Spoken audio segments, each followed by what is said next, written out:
For years, the public has demanded one thing: the list. The internet promised a single master ledger that would expose the world's elite as complicit in the crimes of Jeffrey Epstein. But now that millions of pages have finally been released by the Department of Justice, the reality is far more complex and perhaps more disturbing than a simple list of names. Here is the truth: there is no single client list. What we have are thousands of pages of emails, flight logs, and depositions from a 2015 civil defamation case between victim Virginia Giuffre and Epstein's accomplice Ghislaine Maxwell, alongside recent dumps from the FBI. These files don't just list clients, they list witnesses, employees, and associates. Being in the files doesn't automatically mean a crime was committed, but what is in there reveals a systemic failure of justice that goes to the very top of global power. The recent release of over 3 million pages has been described as the worst drop yet, containing emails and photos that implicate figures ranging from tech moguls to royalty.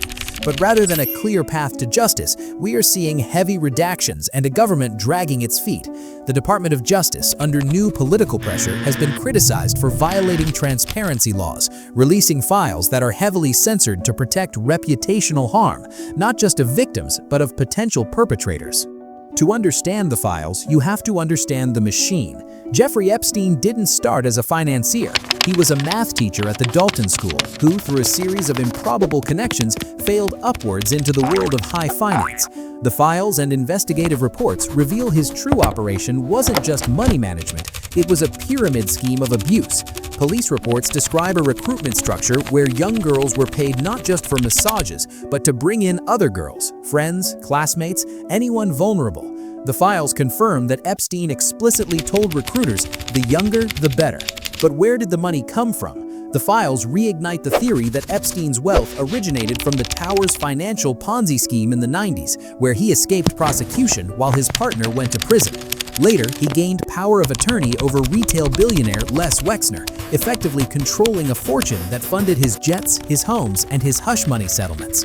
This operation was known to law enforcement as early as 2005. Yet, in 2008, federal prosecutor Alexander Acosta granted Epstein a non-prosecution agreement, described as unprecedented in American history.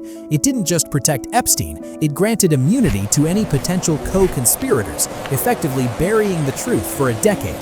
Acosta later claimed he was told to back off because Epstein belonged to intelligence and was above his pay grade. The most explosive parts of the files concern the men who orbited Epstein. Let's look at the facts contained in the documents, separating evidence from rumor. First, Prince Andrew. The files contain sworn depositions regarding the now infamous photo of the prince with a 17-year-old accuser. While Andrew has denied all allegations, the documents detail claims that he was a guest at Epstein's homes in New York, London, and the U.S. Virgin Islands. The sheer volume of references led to him being stripped of his royal duties, despite his settlement of the civil case. Donald Trump's name appears thousands of times in the documents, largely due to the sheer number of legal filings where his name is mentioned as a potential witness or associate. However, the files also resurrected a 2016 lawsuit by a Jane Doe alleging misconduct by Trump and Epstein at a series of parties in the 90s. Sworn testimony describes a witness being told by Ghislaine Maxwell that she was lucky to catch Trump's eye. While this lawsuit was voluntarily withdrawn and the allegations remain unverified in criminal court, the flight logs show Trump flew on Epstein's plane at least 7 times, contradicting his claims that he barely knew him. The new files also implicate the tech world. Emails from 2013 suggest Epstein attempted to extort Bill Gates regarding an affair with a Russian bridge player, threatening to reveal the relationship if Gates didn't reimburse him for tuition costs. Similarly, despite public denials, emails show Elon Musk communicating with Epstein about visiting the island. In one 2012 exchange, Musk asks, "What day/night will be the wildest party?" And Epstein replies that the ratio of women might make Musk's wife uncomfortable. While Musk contends he never went, the familiarity in the emails is undeniable. The center of this network was Little St. James. The files paint the island not as a vacation home, but a logistical hub for trafficking.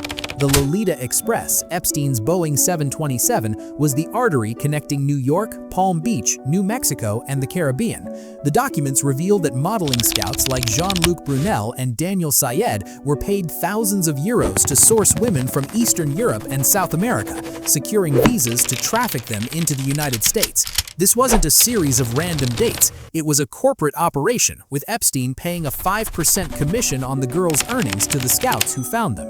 What's perhaps most chilling is how the powerful tried to clean up the mess. Emails reveal Steve Bannon advising Epstein on how to rebuild his image as a philanthropist and crush the trafficking narrative. We see famous doctors like Peter Attia joking with Epstein about fresh shipments of guests, though he later claimed this was merely tasteless banter. The files show a concerted effort by society's elite not just to participate, but to normalize and cover up the crimes of a known predator. Despite the millions of pages released, the picture remains incomplete. The Department of Justice has been criticized for heavy redactions and failing to meet transparency deadlines. Many names are still obscured, and the 1908 Non-Prosecution Agreement effectively shielded countless associates from criminal liability. Ultimately, the Epstein files aren't just about celebrity gossip. They're a documentation of a two-tier justice system, one for the average citizen and another for those with the money to buy silence. Epstein died in his jail cell in 2019, but the network detailed in these pages, the recruiters, the enablers, and the participants largely remain free. The files are out, but the wait for true accountability continues.